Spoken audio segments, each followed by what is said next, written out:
श्रीराम समर्थ श्रीराम शुकासारिखे पूर्ण वैराग्य जाचे वशिष्ठा परी ज्ञान योगेश्वराचे कवी वाल्मिका सारिखा मान्य ऐसा नमस्कार माझा सद्गुरु रामदासा। मला वाटते अंतरित्वा बसावे तुझ्या दासबोधासी त्वा बोध व्हावे अपत्यापरी पाववी प्रेम ग्रासा महाराज या सद्गुरु रामदासा। जय जय रघुवीर समर्थ सब संतन की जय। भारत माता की जय। श्रोता वक्ता श्रीराम समर्थ श्रीराम।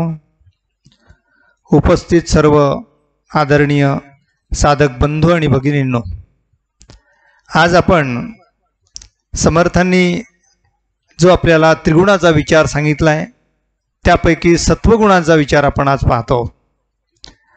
दशक 2 आणि समास 7 मध्ये आपण ओवी क्रमांक 7 पाहत आहोत। श्रीराम समर्थ श्रीराम। ऐसा हा सत्वगुण देही उमटता आपण तै क्रियेचे लक्षण ऐसे असे श्रीराम। ईश्वरी प्रेमा आदिक प्रपंच संपादी लौकिक सदा सन्निध विवेक तो सत्वगुण श्रीराम। समर्थांनी सत्वगुणांचा विचार सांगताना सत्वगुणाचं पहिलं लक्षण काय, तर इथे पहिलं लक्षण समर्थ सांगतात आहे, ऐसा हा सत्वगुण ईश्वरी प्रेमा अधिक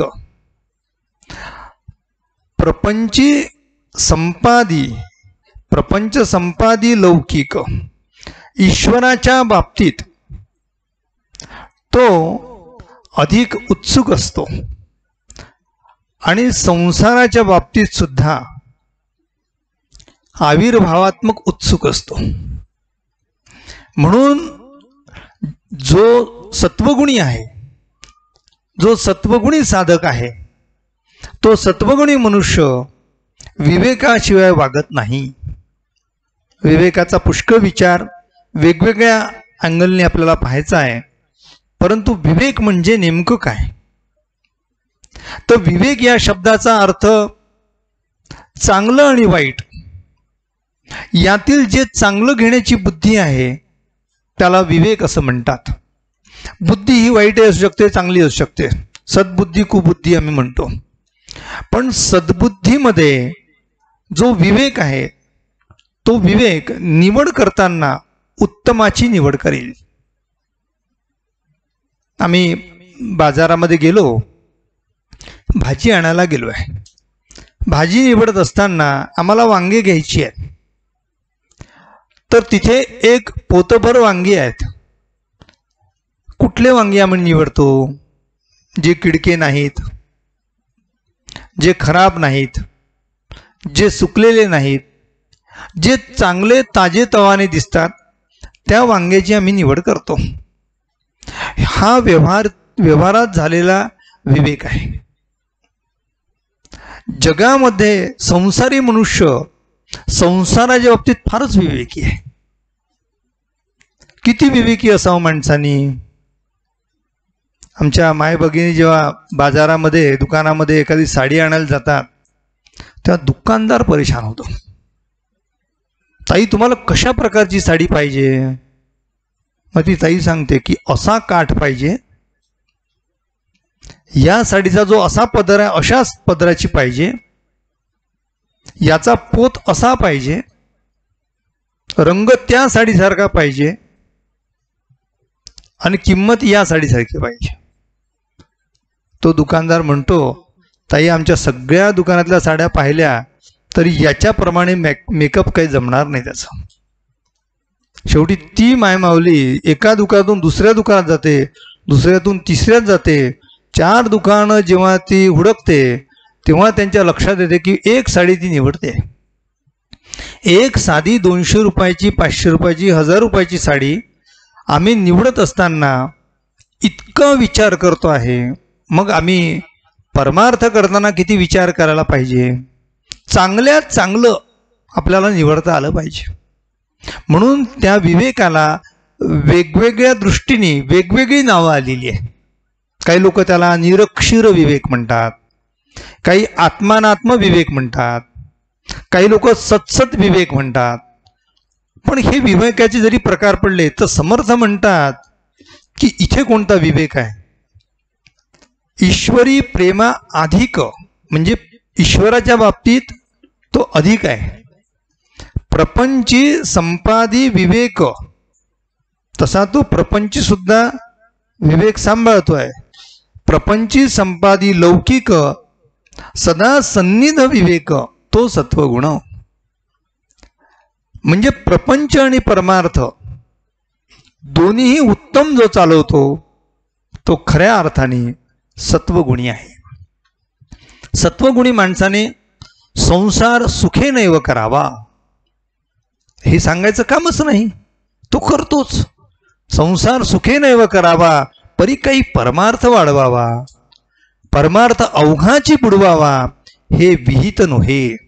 समर्थांनी आपलं विहित सांगितलं आहे की जसा तुम्ही संसार सुखाचा करता तसा आमचा परमार्थही सुखाचा व्हावा आणि त्यामध्ये विवेक सांभाळला गेला पाहिजे. पुढे पुढे हा संसार हळूहळू फिका झाला पाहिजे. परमपूज्य डोंगरे महाराजांचा एक प्रसंग आठवतो. ते आपल्या प्रवचनात सांगत की एक गृहस्थ एका व्यक्तीकडे गेले. त्यांनी सांगितलं की अहो आले आहात तर चहा कॉफी घेऊन जा. घरातल्या गृहिणीने कॉफी केली आणि कॉफी तयार करून हातात आणून देईपर्यंतच त्याच क्षणाला घरातली एक वयोवृद्ध असलेली स्त्री ती आली आणि तिने त्या गृहस्थाच्या हातामध्ये बर्फी ठेवली. आता एका बाजूला हातामध्ये कॉफी आहे, दुसऱ्या हातात बर्फी घेतली आहे. त्यांनी पहिले बर्फी खाल्ली. आता कॉफी कशी लागेल? बर्फी गोड आहे, कॉफी गोड आहे, पण बर्फी खाल्ल्यामुळे कॉफी जरा फिकी लागते. तसं परमार्थ करत असताना संसार थोडा फिका वाटला पाहिजे. त्याचं डार्कनेस आहे, त्याची जी गोडी आहे ती जरा कमी वाटली पाहिजे. संसाराच्या बाबतीत माणसाने डावं असलं पाहिजे आणि परमार्थाच्या बाबतीत आपण उजवं असलं पाहिजे. म्हणून समर्थ म्हणतात की संसार ईश्वरी प्रेमा अधिक प्रपंची संपादी लौकिक.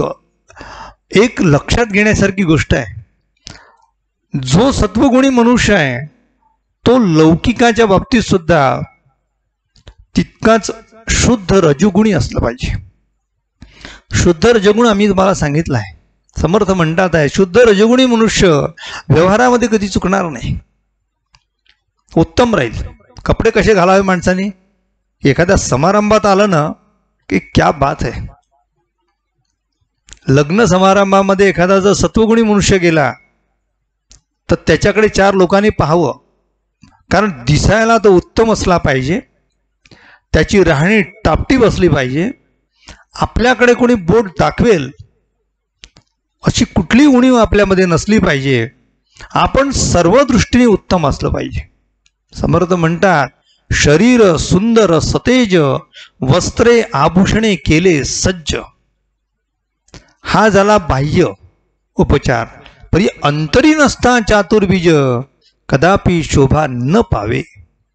अंतरी चातुर्बीज याचा अर्थ अंतरामध्ये परमेश्वराची भक्ती असली पाहिजे. परमेश्वरावर निष्ठा असली पाहिजे, अंतरामध्ये सगळे सत्वगुण भरले पाहिजे, सात्विकतेचा तो पुतळा असला पाहिजे. पण व्यवहारामध्ये सुद्धा त्यांनी असं लोकांनी आपल्याला नावं ठेवावं असं होता कामा नये. अनेकदा असं होते की जो धार्मिक मनुष्य आहे, जो आध्यात्मिक मनुष्य आहे, जो पारमार्थिक मनुष्य आहे, त्या माणसाच्या बाबतीत लोक वाटत ना त्याला काय, तो कसाही राहतो. असं नाही आहे.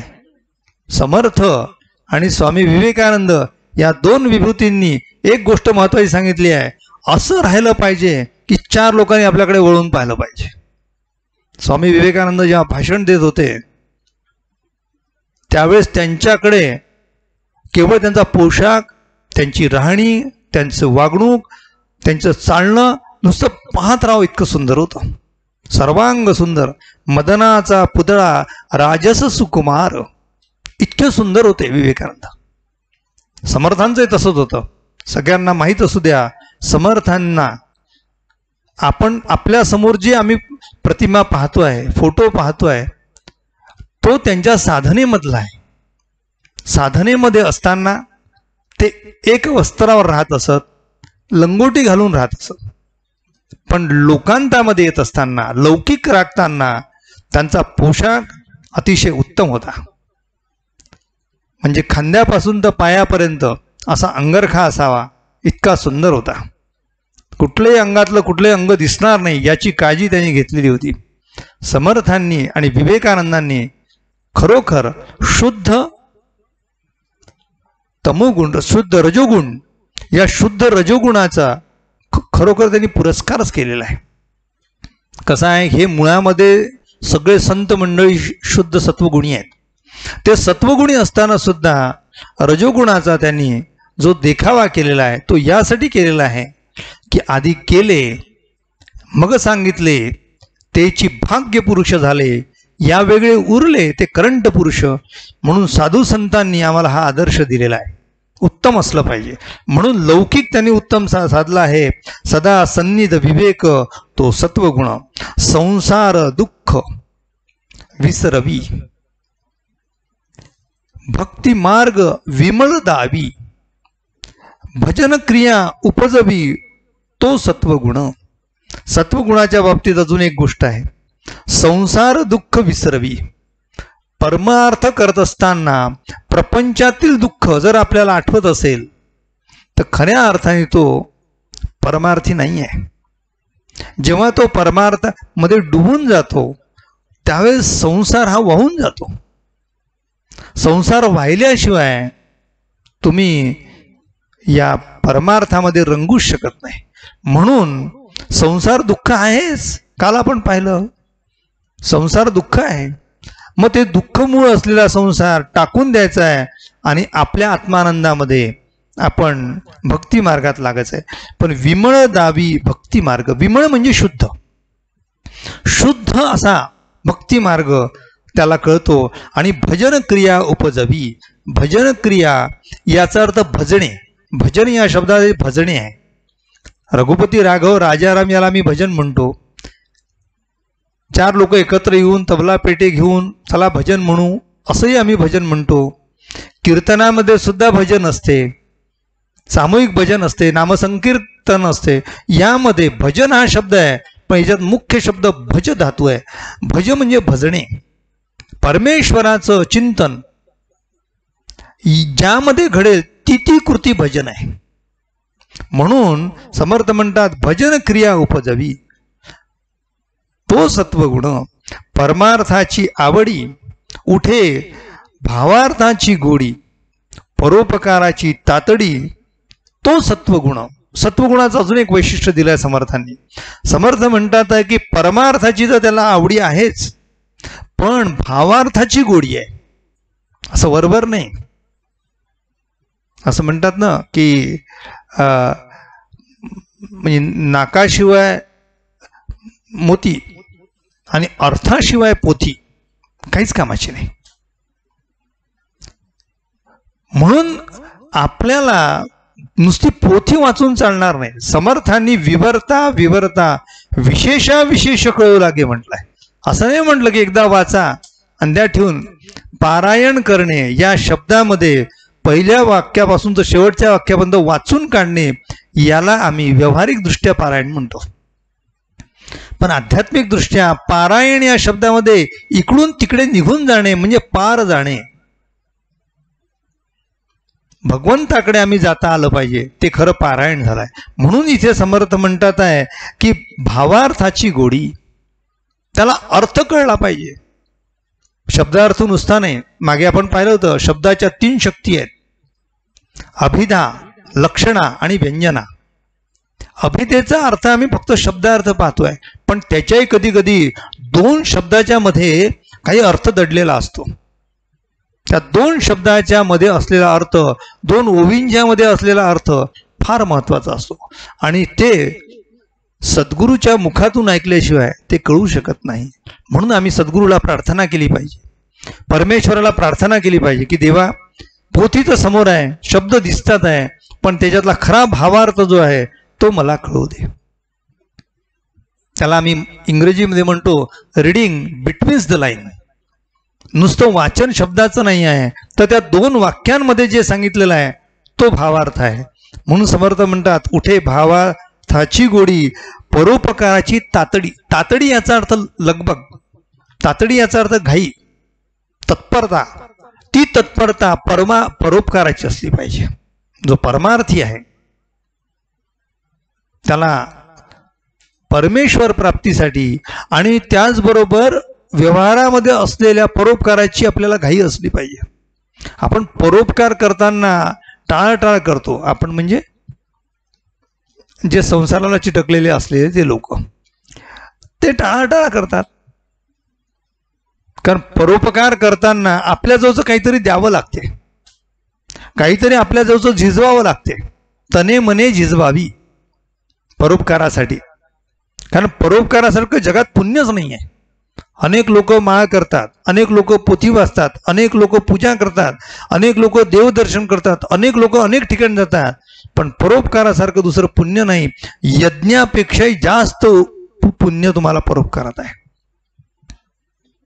परोपकार हा कर्तव्य, हा परोपकार आमचं कर्तव्य आहे.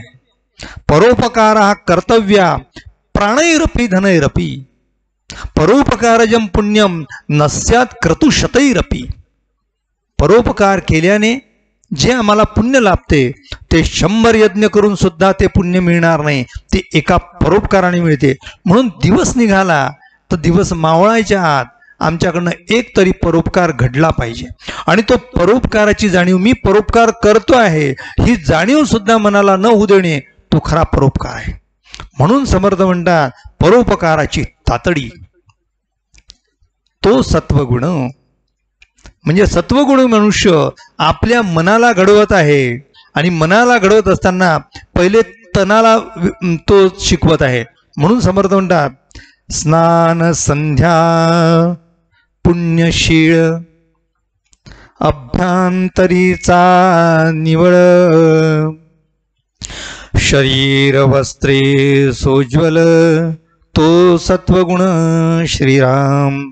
स्नान संध्या पुण्यशील, त्याचबरोबर अभ्यंतरी निर्मळ, अंतर्बाह्य निर्मळ. ज्यांच्यामध्ये वरून निर्मळ असून चालणार नाही, आतून सुद्धा निर्मळ असला पाहिजे. चित्त हे शुद्ध पाहिजे, शरीर हे शुद्ध पाहिजे. म्हणून शरीर वस्त्रे सोज्वल तो सत्वगुण. कसा आहे अहंकारी माणूस हा पाहिल्यानंतर त्याच्या चालण्यावरून बोलण्यावरून ओळखू येतो. ठीक आहे. सत्वगुणी मनुष्य पाहिल्यावर ओळखू येतो की हा सत्वगुणी आहे. रजोगुणी मनुष्य पाहिल्यावर ओळखू येतो. म्हणजे फोटोमध्ये जर आपला चेहरा जरी दाखवायचा असेल तर सत्वगुणी मनुष्य असा पाहिल, रजोगुणी मनुष्य असेल तर असा पाहिल, आणि जर तो तमोगुणी असेल तर तो असा पाहिल. म्हणून पाहण्यावर सुद्धा त्याचा गुण प्रगट होतो. म्हणून समर्थांनी सांगितलंय की त्याचा अंतरी आणि बाह्य या दोन्ही ठिकाणी त्याचा तो सत्वगुण प्रगट होत असतो. कपडे त्याचे स्वच्छ असले पाहिजे, शक्यतोवर भडक कपडे घालता कामा नये. आता कधी एखाद्यावर कॅमेरासमोर यायचं असेल तर एखाद्यावर घातले तर भाग वेगळा, पण शक्यतोवर भडक कपडे घालू नये. ते सात्विकतेचं प्रतीक असलं पाहिजे. पहा ना, काही लोक, तुम्ही भडक कपडे घातलेले लोक पहा, त्याच्या चेहऱ्यापेक्षा त्याच्या कपड्याकडेच जास्त आपलं नजर जाते. असं होऊ नये. समर्थ म्हणतात यजन आणि याजन, म्हणजे एखादा यज्ञ करणे आणि यज्ञ करून घेणे हे सत्वगुणाचं लक्षण आहे. अध्ययन आणि अध्यापन, स्वये करी दान पुण्य, तो सत्वगुण. म्हणजे पहा, समर्थ म्हणतात अध्ययन आणि अध्यापन, उलटा क्रम नाही केलेला आहे. अध्यापन आणि अध्ययन, आधी शिका आणि मग शिकवा. अध्ययन करा. सत्वगुणी मनुष्य अध्ययनशील आहे. काही वाची, काही चर्चा करी. आपल्याला ज्या गोष्टी येत नाही त्या आपल्यापेक्षा जाणत्या माणसाला तो विचारत असतो, आणि विचार असताना त्याला कुठलाही कमीपणा वाटत नाही. मला हे कळत नाही हो, मला सांगा, काय बिघडणार आहे? सत्वगुणी मनुष्य असेल तर पायाजवळ बसून शिकेल, आणि रजगुणी किंवा तमोगुणी मनुष्य असेल तो त्याच्या डोक्याजवळ बसेल. म्हणून तुम्हाला आठवत असेल की जेव्हा भगवान कृष्णाकडे दुर्योधन आणि अर्जुन हे दोघेही गेले होते, त्या पहिल्यांदा दुर्योधन गेला होता आणि दुर्योधन जाऊन डोक्याजवळ बसला होता. भगवान कृष्ण झोपलेले आहेत. अर्जुन आला, अर्जुन पायाजवळ बसला. भगवान कृष्ण उठले तेव्हा पहिले ते अर्जुनाशी बोलले. तेव्हा दुर्योधनाला राग आला की मी पहिले आलो होतो, पण तो डोक्याजवळ बसला होता ना. ज्याला शिकायचं त्यांनी पायाजवळ बसावं. म्हणून ज्ञान हे नम्रतेने प्राप्त होते, अहंकाराने प्राप्त होणार नाही. म्हणून समर्थ म्हणतात आहे की सत्वगुणी मनुष्य पहिले अभ्यास करतो आणि मग शिकवतो. शिकवणे म्हणजेच दोनदा शिकणे आहे. म्हणून एकदा जर शिकवायचं असेल तर त्या माणसाला काय काय पराक्रम करावं लागतात, जावे त्याच्या वंशा, तेव्हा कळे. नाही तर एखाद्याने एखादा प्रश्न विचारला की सांगणाराच मनुष्य बुचकाळात पडतो. आता पोहणाराच जर बुडतो तर बुडणाऱ्याला काय वाचवतो? म्हणून आधी केले मग सांगितले तेची भाग्य पुरुष झाले. या वेगळे उरले ते करंट पुरुष. जो शिक्षक आहे, जो दुसऱ्याला ज्ञान देणार आहे, त्याला पहिले एकांतात बसून अभ्यास करावा लागतो आणि मग चार लोकांना चार गोष्टी सांगाव्या लागतात. तुम्हाला सांगतो, ज्ञानी मनुष्य कसा असतो? ज्याप्रमाणे समुद्रामध्ये असलेला जो हिमनग आहे त्याप्रमाणे असतो. हिमनग कसा आहे तर समुद्राच्या पाण्याच्या पोटामध्ये सर्व दबलेला आहे आणि वर दिसताना बारीकसं त्याचं टोक आहे. तसं ज्ञानी मनुष्य एखादी गोष्ट सांगत असेल पण त्याच्या जो ज्ञानाचा साठा भरपूर असतो, म्हणून त्यांनी वापरलेले चार शब्द सुद्धा समोरच्या माणसाच्या चित्ताला प्रसन्नता देतात आणि बुद्धीला प्रगल्भ करतात. म्हणून समर्थ म्हणतात आधी केले मग सांगितले. समर्थ ते म्हणतात अध्ययन आणि अध्यापन, स्वये करी दान पुण्य, तो सत्वगुण. दान करणे हे सत्वगुणाचं मुख्य वैशिष्ट्य आहे, मुख्य लक्षण आहे. निरूपणाची गोडी, निरूपणाची आवडी, तया हरिकथेची गोडी. क्रिया पालटे रोकडी, तो सत्वगुण. क्रिया पालटे रोकडी, तो सत्वगुण महत्वाचा मुद्दा आहे. क्रिया पालटे याचा अर्थ आपल्यामध्ये बदल होणे. खरा सत्वगुणी तो आहे, तो खरा श्रोता आहे, तो खरा साधक आहे, तो खरा भक्त आहे, तो खरा शिष्य आहे, तो खरा ईश्वराला प्राप्त करण्यासाठी तळमळ करणारा आहे. कोण? क्रिया पालटे तत्काळ, क्रिया पालटे रोकडी. क्रिया पालटे रोकडी याचा अर्थ हरिकथा ऐकत असताना, प्रवचन ऐकताना, कीर्तन ऐकताना, जेव्हा एखादा मनुष्य आपल्याला सांगत असेल त्यावेळेस आपण फक्त त्याला श्रवण करायचं आहे. आपला पूर्वग्रह, या पूर्वग्रहाला त्या ठिकाणी आणून आपला बुद्धिभेद करायचा नाही. कधी कधी आपल्याला पूर्वज्ञान असते, बुवा वेगळा सांगत असतो. मग पूर्वज्ञान असं आहे आणि आता सांगितलेलं आहे दोघांपैकी काय खरं आहे तो तिथेच तर्क करत असतो. त्या बुवांनी असं सांगितलं होतं, ह्या बुवा असा सांगतोय, हे महाराज असं सांगतात आहे, ते महाराज असं सांगतोय, आमचे महाराज असे सांगत होते. इथे तर्क नाही आहे. अभ्यास करत असताना, श्रवण करताना ती एकनिष्ठता, ती एकाग्रता असली पाहिजे की जे सांगतोय ते पहिले ऐकायचं आहे, ग्रहण करा. आचार्य रजनीश होऊन गेले. ते म्हणतात माझ्या प्रवचनाला तुम्ही येऊन बसायचं का, या, पण ज्या ठिकाणी तुम्ही चप्पल काढता त्या ठिकाणी तुमचं मन ठेवा आणि मग आतमध्ये प्रवेश करा. मन या शब्दासाठी का म्हटलं, कारण मन हे द्वंद्व प्रकट करणार आहे, बुद्धीत द्वंद्व नाही आहे. आपण जेव्हा अंतःकरण चतुष्टय पाहू त्यावेळेस तुमच्या लक्षातच येईल की मनामध्ये द्वंद्व आहे. हे करू की ते करू, हे बरोबर की ते बरोबर, असं पाहिजे की तसं पाहिजे, काय बरोबर आहे, हा गोंधळ कोणात आहे, बुद्धीत नाही आहे, मनात आहे. म्हणून माणसाने मनाला बाजूला ठेवा आणि फक्त श्रवण करा. असं समजलं पाहिजे की सांगणारा मनुष्य आपल्याला बरोबर सांगतोय. कारण खरंच आहे, सांगणारा जर निस्वार्थी असेल, त्याला कुठलाही लोभ नसेल, तर तो का म्हणून चुकीचं सांगेल. म्हणून समर्थ इथे म्हणतात, हरिकथेची गोडी, कथा ऐकेल, प्रवचन ऐकेल आणि आपल्या क्रियेमध्ये बदल करील. आपल्याकडनं चूक होत असेल तर चूक आपली कशी दुरुस्त करायची ते त्याच्याकडे पाहून शिकेल. हे सत्वगुणाचं लक्षण आहे. आणि म्हणून समर्थ पुढे म्हणतात की अनेक दाने आहेत. दान हा शब्द कसा जन्माला यावा, दान म्हणजे नेमकं काय, कशाला दान आम्ही म्हणावं, तर दान या शब्दामध्ये आम्हाला प्राप्त झालेलं, कष्टाने जे आम्हाला प्राप्त झालेलं आहे ते माझं नाही, यातला काही हिस्सा इतरांचा आहे हे समजणे म्हणजेच दान करणे. दान म्हणजे हातात वस्तू घेणे दुसऱ्याला देणे म्हणजे दान नाही आहे, तर इथून समाजापासून आहे. म्हणून आमच्या घरामध्ये, आमच्या कुटुंबामध्ये जे 4 लोक असतात ते 4 लोक वेगवेगळ्या कामासाठी आहेत. प्रत्येकाने दान केलेलं असते.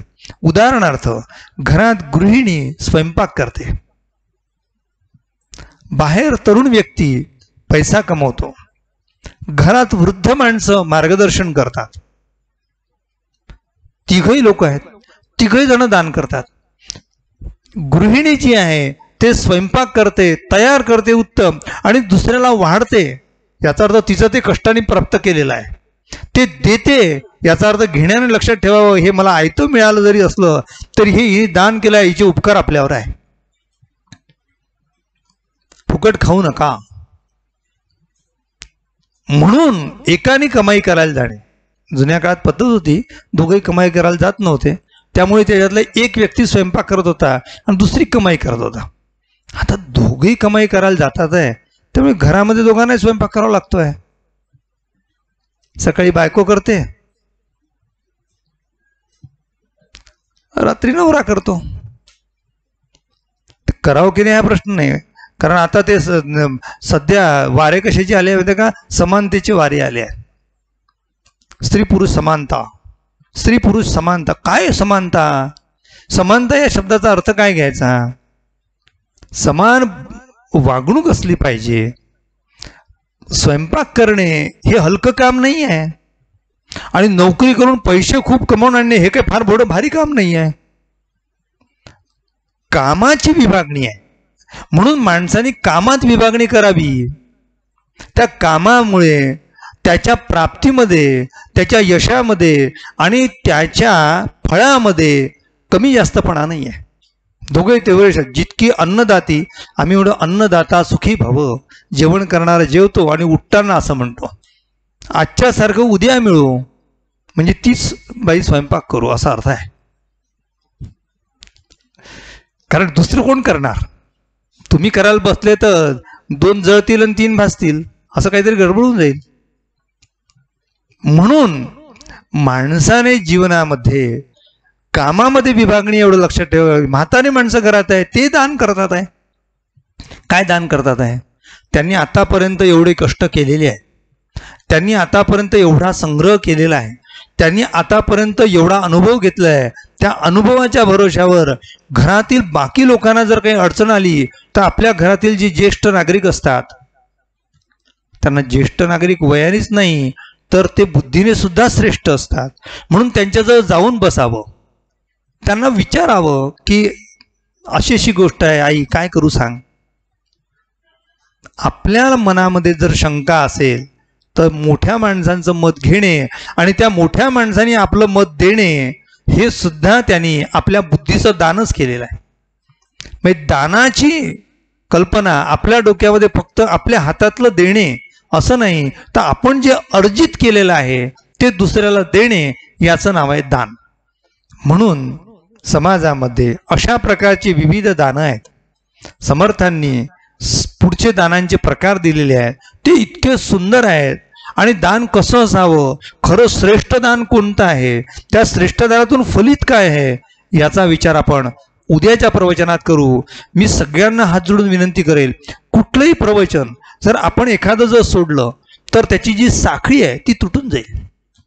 म्हणून पहिलं प्रवचन ऐकावं, मग दुसरं ऐकावं, मग तिसरं ऐकावं, मग चौथं ऐकावं, म्हणजे त्याची साखळी आपल्या लक्षात येईल.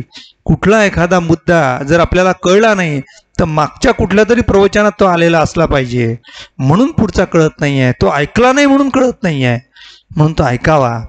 आपण फार मोठ्या प्रमाणामध्ये या समर्थांच्या या सेवेला साथ करताय, सगळेजण समर्थ सेवा करताय. मी मगाच म्हटलं की दान हे सगळेजण करत असतात. तुम्ही ऐकता आहात तर नुसतं ऐकणार नाही तर आचरण करणार आहात, कारण तुम्ही खऱ्या अर्थाने सत्वगुणी आहात. क्रिया पालटे रोकडी, क्रियेमध्ये बदल असावा, आपल्यामध्ये बदल व्हावा, यासाठी अध्यात्म आहे. अध्यात्म वाचण्यासाठी नाही, ज्ञान वाढण्यासाठी नाही, तर माझ्या चित्तवृत्तीत बदल होणे, मला अधिकाधिक शुद्ध होणे, आणि मी जसा परमेश्वराने मला पाठवलं होतं, जसा निरागस, जसा निष्पाप जसा आलो होतो तसाचा तसा देह परमेश्वराकडे परत देणे, याचा अर्थ मुक्त होणे. आणि त्या मुक्तीसाठी आम्ही हा मार्ग समर्थांनी सांगितलेला अवलंब करू. आणि उद्याच्या प्रवचनासाठी पुन्हा समर्थांसमोर येऊन बसू. समर्थ आपल्याला इतक्या स्पष्ट शब्दात सांगतात, ते श्रवण केल्याने आपलं जीवन धन्य होईल. आपल्या सर्वांच्या हृदयस्थ असलेल्या त्या प्रभू रामचंद्राला नमन करून आजची प्रवचन सेवा संपन्न करतो. उपासनेला दृढ चालवावे, भूदेव संतासी सदा नमावे, सत्कर्मयोगे वय घालवावे, सर्वामुखी मंगल बोलवावे. जय जय रघुवीर समर्थ, सब संतन की जय. भारत माता की जय. श्रोता वक्ता श्रीराम समर्थ श्रीराम.